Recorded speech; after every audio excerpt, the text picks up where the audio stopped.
Hi guys, किरण kitchen मध्ये आपल्या सर्वांचं स्वागत आहे. तर मी आज उत्तप्पा बनवणार आहे. तर त्याची रेसिपी मी माझ्या यूट्यूब लिंकवरती टाकलेली आहे. तर सर्वांनी लाईक करा, शेअर करा आणि सबस्क्राईब करा. मी पीठ हे बनवून घेतलं होतं आपलं तांदळाचं आणि उडदाच्या व्हाईट उडदाच्या डाळीचं. तर माझं पीठ ऑलरेडी तयारच आहे. तर मी आता आपण उत्तप्पासाठी मी शिमला मिरची, टोमॅटो, कांदा, हिरवी मिरची आणि कोथिंबीर असं सर्व घेतलेलं. आता मी त्याला बारीक चॉप करते. मग मी तुम्हाला पुढची रेसिपी दाखवते. पीठ झालेलं आहे. आता माझी सर्व तयारी पण झाली आहे अप्पमची, उत्तप्पाची. टाकलेलं आहे. थोडंसं जाडसरच टाकायचं आपल्याला. उत्तप्पा थोडासा जाडाच असतो. स्लो करा फ्लेम.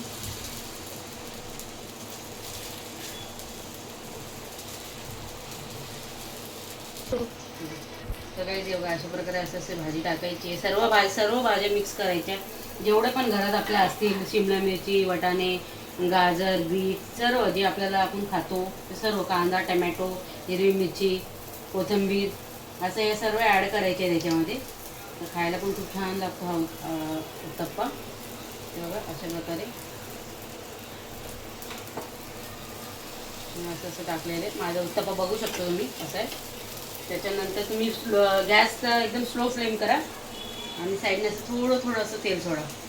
असं जेणेकरून ते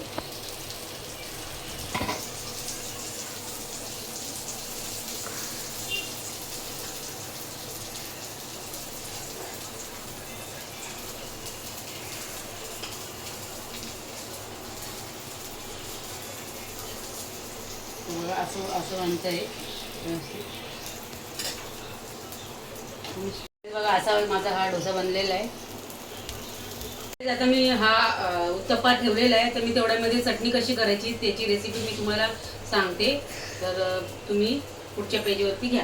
हे बघा, चटणीसाठी मी ओलं खोबरं घेतलंय, थोडीशी चण्याची डाळ घेतली, ती भाजलेली आहे, थोडीशी चिंच घेतली, थोडेसं मिरच्या घेतल्यात आणि हे घेतले हे कोथिंबीर घेतली. कोथिंबीर मी ही डेटाची घेतली. हे डेट घेतले कोथिंबीरची जास्त करून, कारण डेट जर आपण चटणीमध्ये टाकल्यानंतर ते खूप म्हणजे चविष्ट लागते चटणी. म्हणून चटणी अशा प्रकारे जर तुम्ही केली ना ते खूप चविष्ट लागेल. तर मी वाटून तुम्हाला त्याच्यावर फोडणी देऊन दाखवते. नंतर इथे चिंच टाकली, ही थोडीशी चिंच. नंतर हे डाळ आहे ही चण्याची भाजलेली.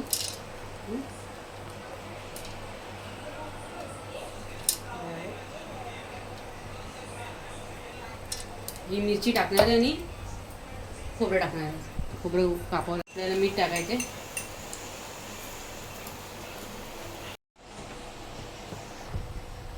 जसं प्रथम मी तेल टाकते.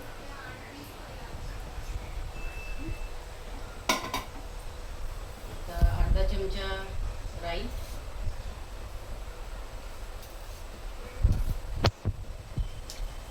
चटणी,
अशा प्रकारे चटणी झालेली आहे.